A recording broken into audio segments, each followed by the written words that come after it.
Together, growing in faith, changing communities. Igama likayise benendodana nomoya ogcebileyo.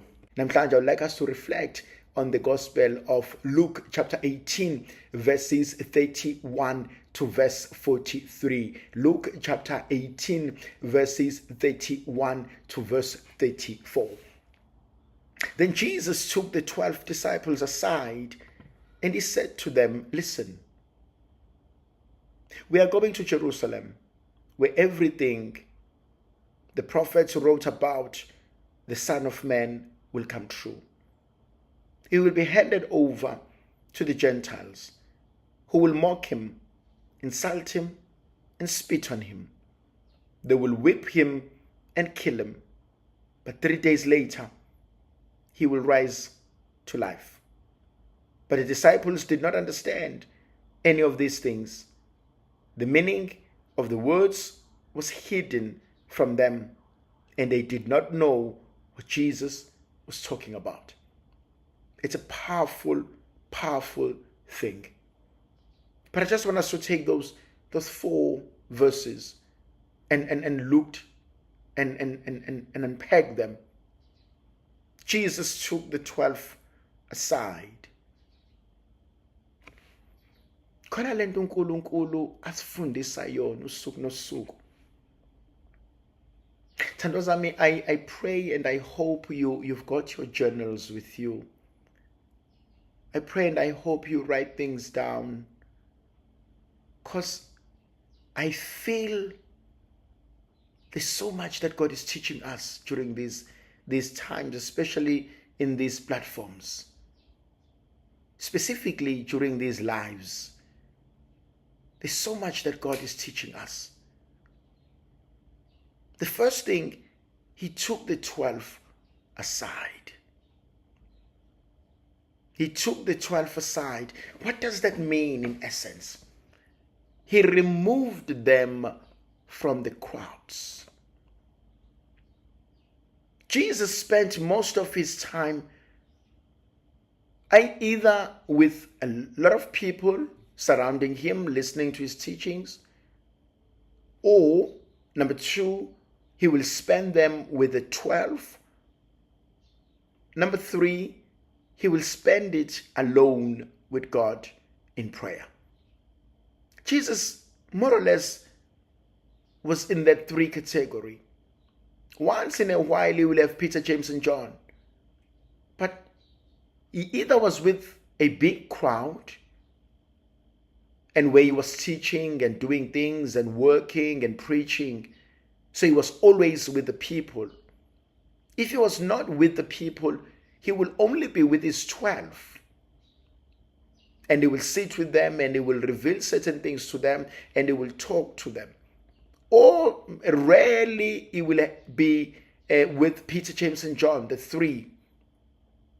But also, he was always alone with God in prayer. And these are 3 great categories of existence. And I wish we could learn from these. Iba nabantu. Iba nabantu. That is important. Umuntu ngumuntu ngabantu. Mutu kimutu kabatu. I am because we are. We are because I am. It is important. Siyabadinga abantu. And I just want to say something pertaining to that. No matter how great you are, no matter how great I am, ngiyamdinga omunye umuntu. And siyayidinga lenkonzo yokuba sihlale eqinisweni, siyabadinga abantu. Ingozi thandwa zami lento ethi mina angidinge umuntu, mina nginezinto zami, mina ngiyakwazi ukuzenzela izinto zami. Thandwa zami, no matter how wealthy I am, no matter kuthiwa nginemali engakanani, kunezinto imali engeke ingenzele zona. Ngiyabadinga abantu. Ngibuka uJesu esendleleni ubokubuke indlela yonqamlezo. Ngibuka uJesu esendleleni yonqamlezo. Uhlangana nonina. Uhlangana namakhosikazi aseJerusalema. That gaze, that moment of grace, bembuka, bemtshela ukuthi kuzoba right, kuzolunga. You know, one of the most powerful experiences, it's when you see someone okuthandayo, ekubuka, engasho lutho, but the mere fact ukuthi sebekhona, sebefikile, it says a lot. Ubobona umuntu oshonelwe. Uma eshonelwe bangafika omakhelwane, bafike abantu, kodwa khona labo abazothi masebefika, you can see literally things change. Mhlawumbe omunye athi masekufika uma wakhe noma ubaba wakhe noma umfowabo noma udadewabo avedane akhale, abe naleyo breakdown. Kade strong usibanibani, kuyena oxoxa izinto, kuyena owenza izinto, but kuthi masekufika lo avedane abe strong. Kodwa masekufika lo avedana khale. Masimbuza yindaba kwenze njani, athi sekufika abakwethu, athi now I can be myself. Athi sekufika abakwethu, there is no longer a need to be strong because sekufike abakwethu. Sekufike someone I can be vulnerable with. Write that down for me. Someone I can be vulnerable with. We all need that. We need people, not a lot. They could be 3, they could be 2, they could be 1, it doesn't matter. But we need people we can be vulnerable with. Why? Because it means we're human. We need someone I can be vulnerable with. I don't need to pretend. I don't need to be strong. I don't need to have all the answers. I don't need to be in control. Someone I can just be vulnerable with. And we need that empilweni. Thandwa zami, ngiyafisa ukusho ingozi lento yokuthi angidinge muntu. uJesu eyinkosi yamakhosi, endleleni esindwa unqamlezo. uSimon waseKirena, Simon of Cyrene, carries the cross. Endleleni uyamdinga umuntu ozokuthwalisa. Endleleni uyamdinga umuntu ozokuthwalisa. And sometimes the mere presence, the smile, the phone call, the hello does more than what anyone else could have thought. Kwesinye isikhathi uyamdinga umuntu okwazi ukukuthwalisa, okwazi ukuba abe nawe, okwazi ukwenzela umusa. Now, we also spend time with the 12. Kunezinto ongeke uzisho esigangeni. Kunezinto ongeke uzithi badla phambi kwabantu. Kumina, it is the art. It is the art. Kunezinto, it is not for public consumption. There are things that are not meant for public consumption. And so verse 31 becomes very important. He takes the 12 aside This is not for public consumption. Thandwa zami, kunezinto okumele uyihlalele phansi. Ungayikhulumi nabo bonke abantu. Kodwa uyikhulume nabantu abambalwa. This is not meant for public consumption. This is meant for your ears only.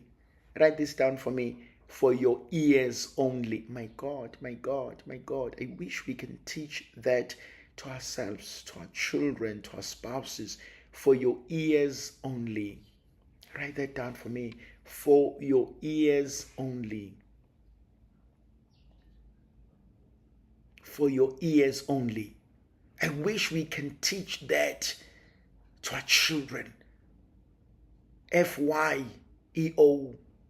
For your ears only. This is not meant for public consumption. You know, it's like if kukuthi ngifuna ukutshela something, ngizothi nje mina FYEO, FYEO. Also understand umuntu FYEO. For your ears only. FYEO. Ngadluli. FYEO. It's a code. It is for your ears only. Sit with it. Listen, reflect upon these. Reflect upon it. And see what is it le engi impacta kuwena. Thandwa zami, uFYEO akuyona inhlebo. Hayi lento ethi hayi mnganami ngiyaxoxela lento ungatsheli umuntu. Akuyona inhlebo la, asikhulumi ngenhlebo. Madoda amahle, uyabona khona lento ubonaka umphefumulo umusuzo suka kulomhlaba, ubonaka umphefumulo umusuzo shisha. Uyayaluza umuntu mesezoshona, omunye kwesinye isikhathi uba nama blackout mesezoshona, omunye kwesinye isikhathi uyathula kube ngathi umoya uyamphelela, omunye kwesinye isikhathi musuku makubambe, omunye kwesinye isikhathi ukulandela ngamehlo. It's FYEO. Kunento engifuna ukuyixoxa, kunento engifuna ukukhombisa yona, kunento engifuna uyazi.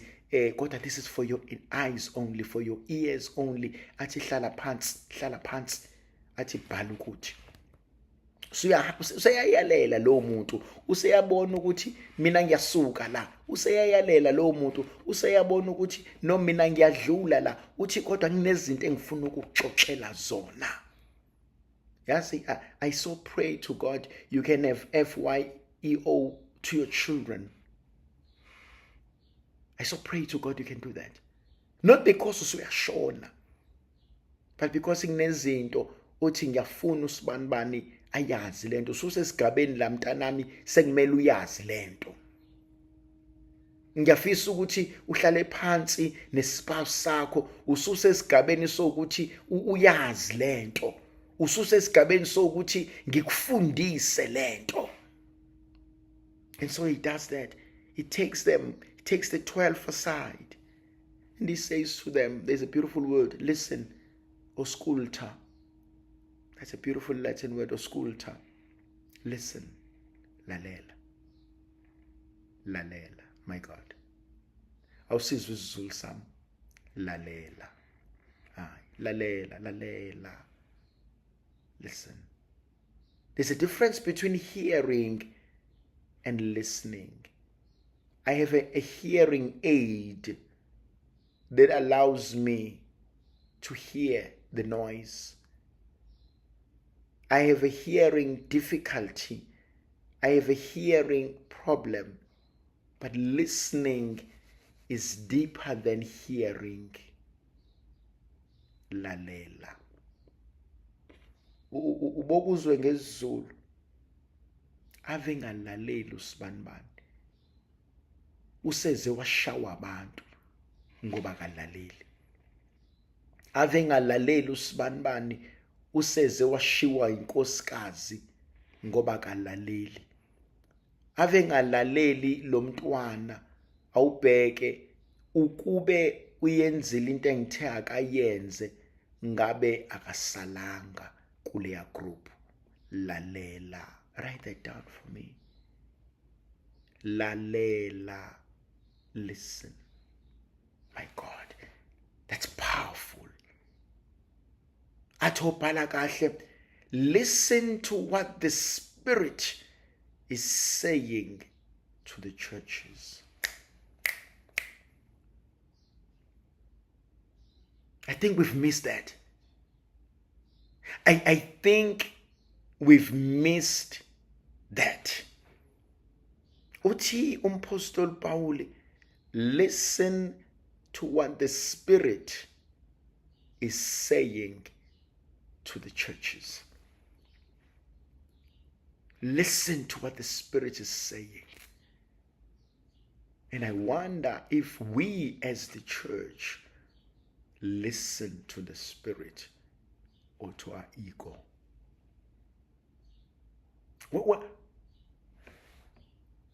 When last we as a church sat, prayed, and listened to the Spirit? We need the gift of listening, of discerning, not to rush, not to be too quick, but to listen. Listen to the Spirit. Lalela uthini umoya kaNkulunkulu emabandleni. Uthini uNkulunkulu? Lalela. Uyabona ayikho into ebalekile than ukuthi ngisacela ukulalela ukuthi uthini umoya kaNkulunkulu ngale ndaba. We trust our human intelligence so much. We rely so much on the experts. We rely so much on statistics. We rely so much on research. We rely so much on human intelligence, and we no longer listen to the Spirit. Uthi umpostoli Paulos uthini umoya emabandleni. Listen. And I so wish we could do that. Listen to the Spirit. And sometimes the Spirit is so gentle. It's so gentle that we can miss it. Sometimes the Spirit is so gentle that we can ignore. Sometimes the Spirit is so gentle that we can overpower it. But we just need a listening heart. A listening, my God, church. We need a listening church. We need a listening, my God, my God, my God.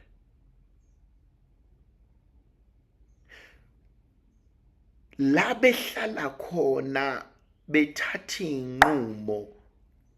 Is there a place of the Holy Spirit there? Are we a listening church? Are we an attentive community? Yes, sometimes I feel uNkulunkulu sesimjwayele. I feel uNkulunkulu sesimenza one of our own. Yazi lento boyibona makuthiwa akuvule ngomkhuleko. I'm going to say something quite controversial probably. Familiarity breeds contempt. Familiarity breeds contempt. Kwesinye isikhathi we are over familiar with religious things. Kwesinye isikhathi we are over familiar with God. Just because ngokukhololo, we can become overly familiar ngezinto zikaNkulunkulu, and that's dangerous. Just because umhlangano, we can become overly familiar nezinto zikaNkulunkulu, and that's dangerous. Ubobona kuthiwa awuzivulele ngomkhuleko. We just do it haphazardly. We just do it because inkonzo siyijwayele. Bashonaphi labo baba labo ma abakwazi ukuyonxusa izulu maqedana izulu lalele? Bashonaphi labo baba nalabo ma insizwa neintombi ezikwazi ukunxusa izulu lehle lizohlala phakathi kwethu? My God, go and read Acts of the Apostles chapter 5. Awuhamba ungifundela izenzo zabapostoli chapter 5. Lithi izwi likaNkulunkulu amadoda asendulo akhuleka. In the moment of that prayer, a rushing spirit yangena endlini yazamazamisa indlu yonke, and they could feel they were no longer alone. They could feel they were in the presence of a great one. Bafetha yazi kwesinye isikhathi inkonzo kaNkulunkulu sesiye kuyona ngokuyijwayela. Inkonzo kaNkulunkulu siya kuyona singena siphuma sesiyijwayele. Ngifuna ukuhlala kuleli igama elithi listen, lalela musuba nenkani, lalela uthini umoya kaNkulunkulu.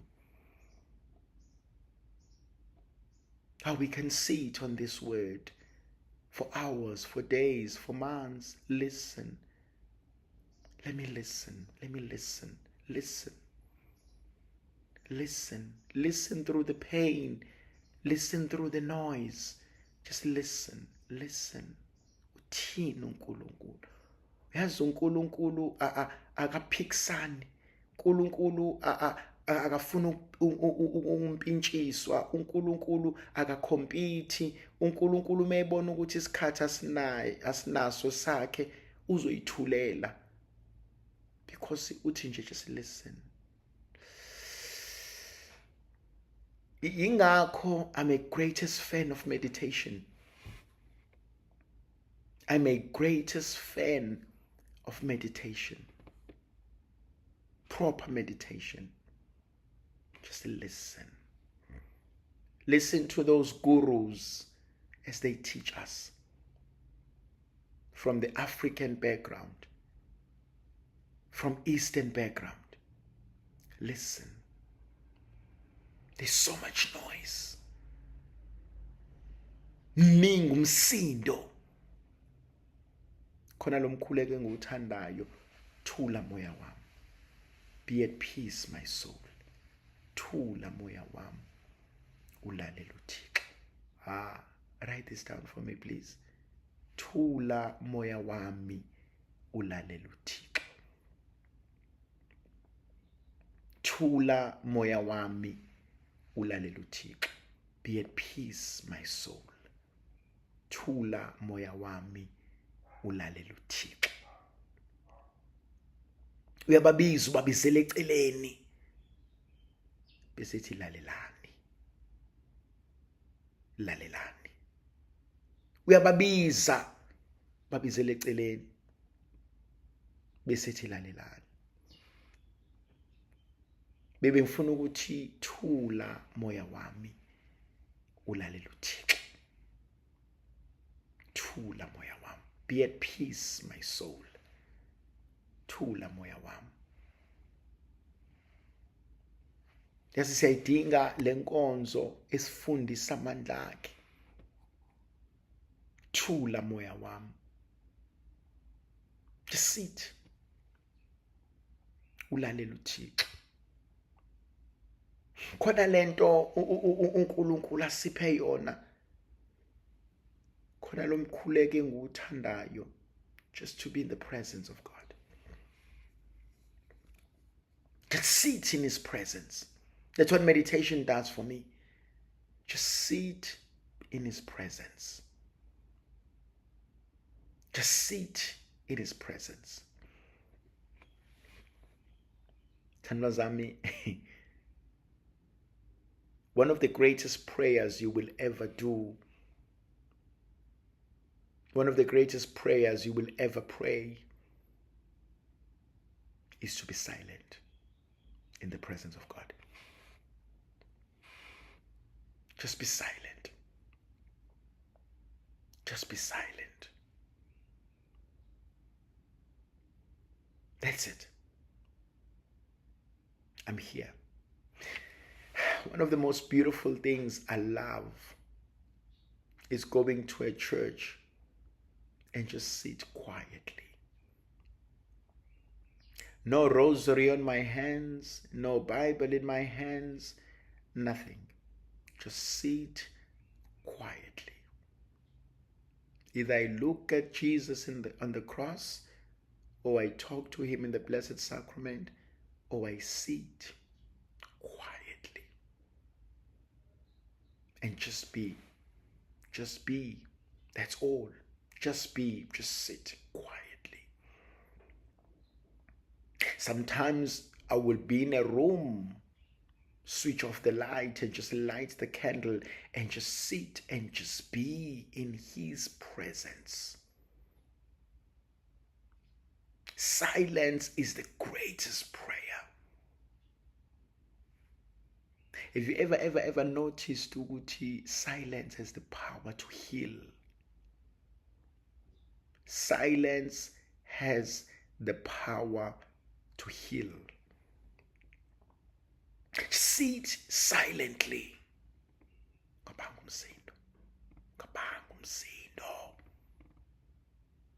Awungibhalela phansi. Ungawubanga umsindo. That's powerful. That word is profound. It's more than don't make noise. Ungawubanga umsindo. My God, lijulile lelo gama lesiZulu, ungawubanga umsindo. Le ndawo akuyona indawo yomsindo. Lo muntu akuyena umuntu womsindo. Wena awufanele ngabe usemsindweni. My God. Awubhale lelo gama phansi, awuyiphile leyo nkonzo. Ungawubanga umsindo. Mina ngiyena umuntu omsindo. Angiyena umuntu ofanele ahlale endaweni enomsindo. Akuyifundise leyo nto uthi mina ngiyena umuntu womsindo. Ungawubanga umsindo. Ungawubanga umsindo is more than just a shush. Ungawubanga umsindo is more than just a don't make noise. No. It's deeper than that. Ungawubanga umsindo. Le ndawo akuyona indawo yomsindo. Lo muntu ohleli naye akuyena umuntu omsindo. Lesigaba osungene kusona akusona esomsindo. Le position uNkulunkulu asekubeke kuyona akuyona yomsindo. Ingakho ngesizulu kuthi umsindo uyahlanjululwa. Ingakho ngesizulu kuthi umsindo kufanele uhlanjululwe, ususu ugezwe, ngoba umsindo uyahlupha, umsindo ubanga ingxokozelo, umsindo udala ukuthi into zethu ingahlangani, ngoba mawuqhamuka kuthuna umsindo sibanibani. Ungashongo lutho. By your mere presence, by your mere approach, by your presenting yourself, uthi muqhamuka amakhehla amadala athi nomsindo lo mntwana kuyaxokozela kuyena. Yini uzalelwe emsindweni yini? Hayi. Ngobanga umsindo.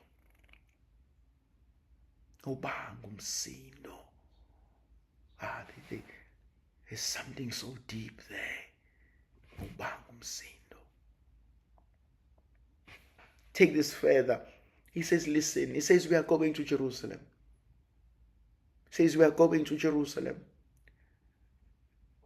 Kuthi angihlale endaweni yokuthi ungawubanga umsindo, kodwa ngifuna ukudlula, kodwa kuthi angihlale. Ngawubanga umsindo nasemzini wakho.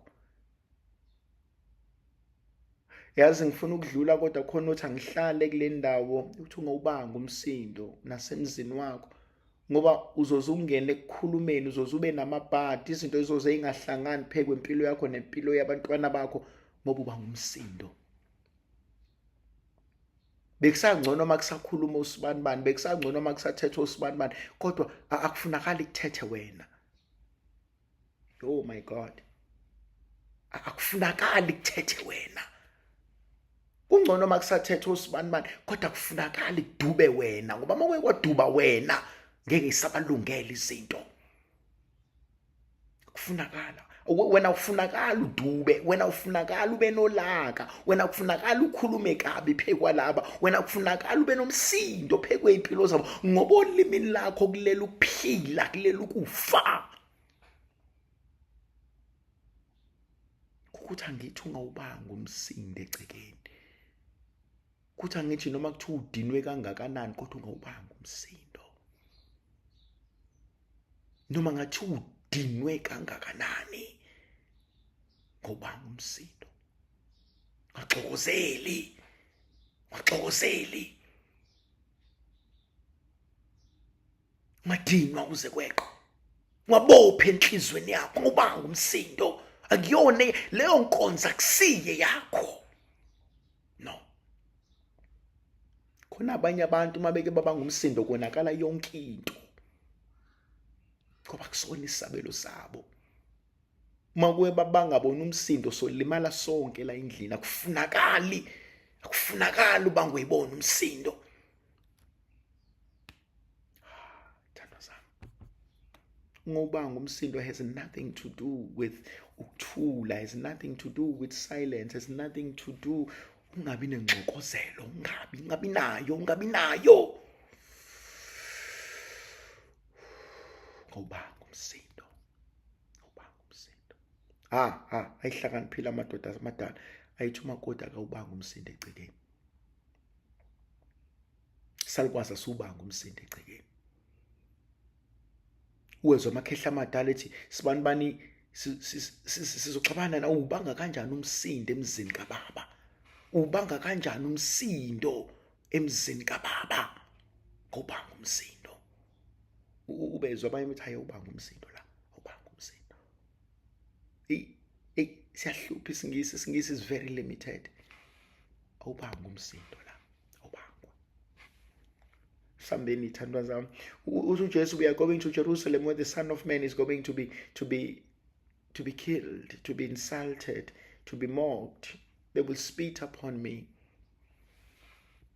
Uthi sengiyophelelisa izinto, kunezinto ekumele kuyokwenziwa zona. Uthi sengiyoyiphelelisa, ngiyayidinga ukuthi ngiyiphelelise lezi zinto, ngoba mangayiphelelisanga hleze konakale. Kunezinto engicela ukuyiphelelisa. Kunegama elingithintayo, lithi izwi likaNkulunkulu, verse 34, but the disciples did not understand. Yo moya ongcwele, that's deep. They did not understand any of these things. The meaning of the words was hidden from them, and they did not know what Jesus was talking about. Ibuhlungu leyo nto. They did not understand. Esekhulume kangaka, esebavezela imfihlakalo engaka. Hey thandwa zami, khona abanye abantu who just don't get it. Khona abanye abantu who just don't get it, and you must accept it. Khona igama engifuna ukulisho lesizulu elilumelayo but eliyiqiniso. Ungaphikisani nesixhwanguxhwangu, ungaphikisani nohlanya, ungaphikisani nesilima, ngoba nawe uzofana nabo. They just don't get it. Ungaphikisani nesixhwanguxhwangu, ungaphikisani nohlanya, ungaphikisani nesilima, ngoba nawe uzofana nabo. Thandwa zami, write this down for me. They just don't get it. Kunabantu who just don't get it. They just don't get it. And ku-right, ku-wrong, kunjalo. They just don't get it. And that's okay.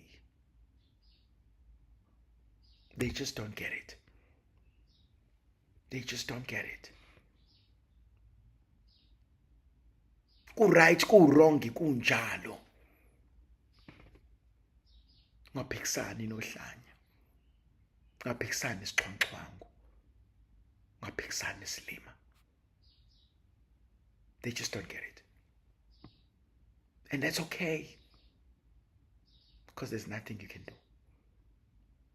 Lithi izwi likaNkulunkulu, verse 34, the disciples did not understand. And these words were hidden from them. They just don't get it. And kunabantu abanjalo. Noma ngathi usuchaze kangakanani. Noma ngathi usuwenzeni. They just don't get it. Abanye they choose not to get it. Abanye bayitshela ukuthi bahlakaniphile kanti abayibona ukuthi by so doing they exposing to us ungahlakaniphi kwabo. They just don't get it. And that's okay. It's sad. But ku-right, ku-wrong, kunjalo. And fanele sikwamukele lokho. Not everyone is going to get it. Not everyone is going to get it. And that's okay. Kunohlobo lwabantu ohlezi lufuna ukuphuma eceleni. Kunohlobo lwabantu ohlezi lufuna ukugqama. Kunabantu abayithandayo i-attention. They're just people who love attention. Ubobona thiwa siyacula sonke, yena afuna ukuphuma yedwa eceleni, yedwa afuna ukugqama uSimanibani, kanti uzogqama kabi. Aqhame ngelento ekuthiwa ubhimba. Thiwa kuhlangenwe kuyakhulunywa kahle, kube khona nje ozofuna ukugqama, aqhame kabi, avedana bhimbe ekhuluma, abhimbe, ubone ukuthi unenkinga. Unomuntu othanda i-attention. Avedane nje aqhame kanti uzogqama kabuhlungu, asivezele ubuze bakhe. Ku-right, ku-wrong, kunjalo. It's okay. They just don't get it. Verse 34 is so powerful. Which they just did not understand. And these words were hidden from them. They didn't understand. They just did not understand. They are not getting it. And empilweni kunabantu abanjalo. Yabona ungayiphili impilo yakho uyincikise kwi-human approval. My God. I'm going to say this again. Ungayiphili impilo yakho uyincikise kwi-human approval. Why ufuna i-approval yomunye umuntu, lowo muntu enenkinga kwayena ukumanage impilo yakhe? Uyofuna i-approval yomuntu who can't even manage impilo yakhe. Hayi. You cannot live impilo yakho seeking human approval. Komunye umuntu naye oyisidalwa esifana nawe, naye ostrugglishayo ngempilo yakhe, naye who doesn't have everything in control. No, you cannot. You should not. No.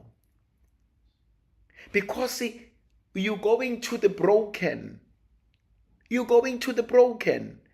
And ufuna kubo yena okuapprovelayo into naye emhlulayo. Hayi. musa ukuncikisa impilo yakho komunye umuntu kangaka.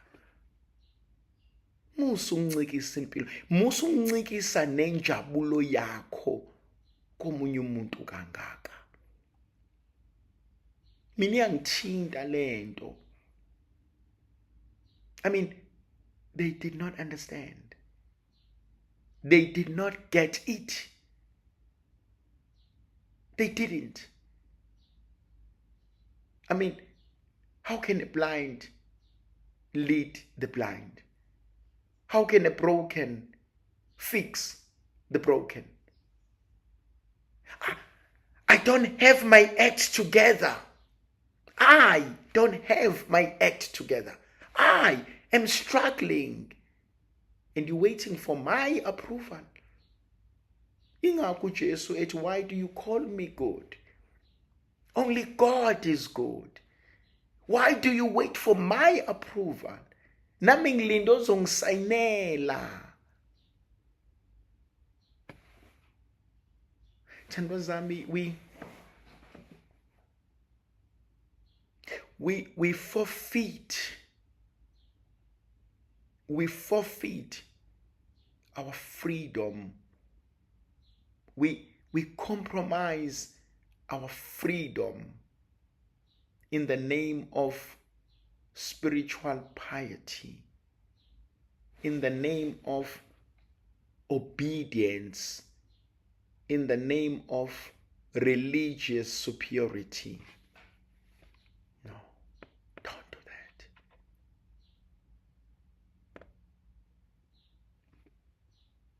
Your knee, my knee, should bow to only one person, and that is God. Your knee, my knee, should only bow to one person, and that is God. Uyedwa umuntu ekufanele simkhothamele.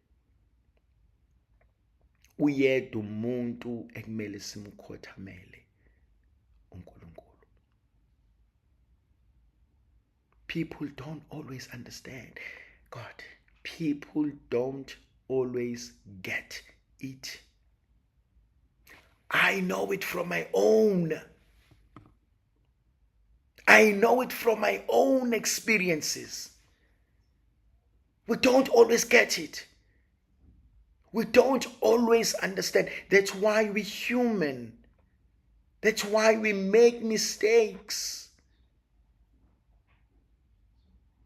There's only one person I owe my allegiance to, and that's God. There's only one person, and that's God.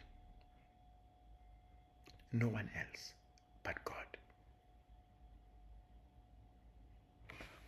These words were hidden from them. These words were hidden from them, and they did not know what Jesus was talking about. Babengazi ukuthi uJesu ukhuluma ngani. That's sad. Babengazi ukuthi uJesu ukhuluma ngani. Yabona kunento engifuna ukuyisho. Uma bethi babengazi ukuthi uJesu ukhuluma ngani, they did not know what Jesus was talking about. Lalela lana, listen to this, Thandwa Sami, please. Babengazi ukuthi uJesu ukhuluma ngani. They didn't know what Jesus was talking about. My God, listen to this again. Babengazi ukuthi uJesu ukhuluma ngani. They didn't know what Jesus was talking about. Babengazi ukuthi uJesu ukhuluma ngani. They didn't know what Jesus was talking about. He had already explained it. He had already told them. He had already opened his heart. He had already been vulnerable to them. They did not know what Jesus was talking about. My God, I can preach on that verse for an hour. What makes you think people know what you are going through? What makes you think people understand the words that come out of your mouth? What makes you think people get you? They don't. They may not understand. I can sit and listen to you. I can sympathize with you. And a great few will attempt to empathize with you. But we will never truly feel what you feel. We will never truly experience what you've experienced. Not even twins. Not even a mother, daughter, father, son. I can sit with you. I can support you. But I'm but I am always outside of your experience. My God, we could both of us be in the same car crash. Both of us are in the same car crash, but I'm outside of your experience. Both of us heard a gunshot. Both of us witnessed someone being killed, but I am outside of your experience. Because your experience is so unique. Your experience is so unique that not even your child can fully understand it. Not even your husband can fully understand it.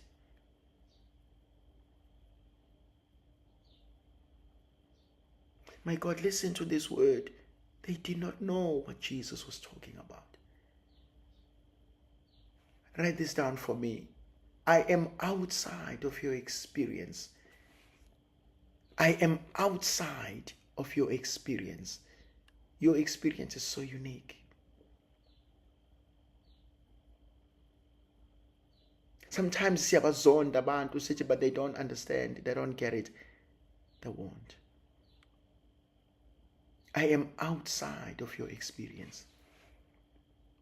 Ingakho kwesinye isikhathi abanye abantu baba frustrated bathi, but Isibanibani, we thought you've been healed. But Isibanibani, we thought you've gone past this. Ingane yakho died 20 years ago, but divorce yakho happened 30 years ago. We thought you are over this. They don't know. I am outside of your experience. My God, they did not know what Jesus was talking about. Sechazile nje, sezamile nje, but they are still outside of your experience. I am outside of your my God, my God. Ungazondi.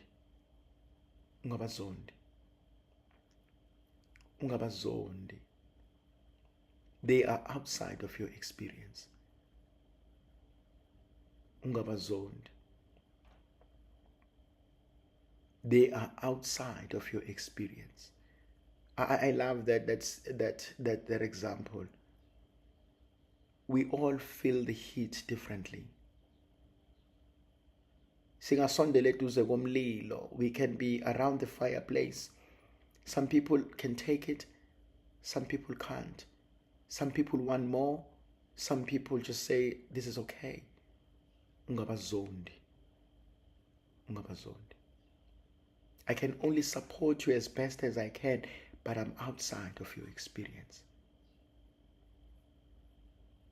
I can be with you, but I'm outside of your experience. I am loving you, but I am outside of your experience. I am journeying with you, but I'm outside of your experience. I am outside of your experience. Akalikhulumi iqiniso umuntu othi I know what you're going through. You may have experienced what I've experienced. You may have been molested or raped. Just because nami I've been molested and raped, but it doesn't mean you know what I'm going through. I may tell you that I'm feeling angry and you say, now I went through anger, but you do not know what I'm going through because words fail me. My experience is unique. My God, my experiences are unique. Your experiences are unique. Why? Because I am outside of your experience. They did not know what Jesus was talking about. They did not know. They couldn't grasp it. Ungabazondi, ngiyacela. Ungabazondi. Stop wanting people to understand you. Stop wanting people to support you. Stop asking for people to do for you what you always do for them. They are outside of your experiences. They don't know. They think they know. They don't.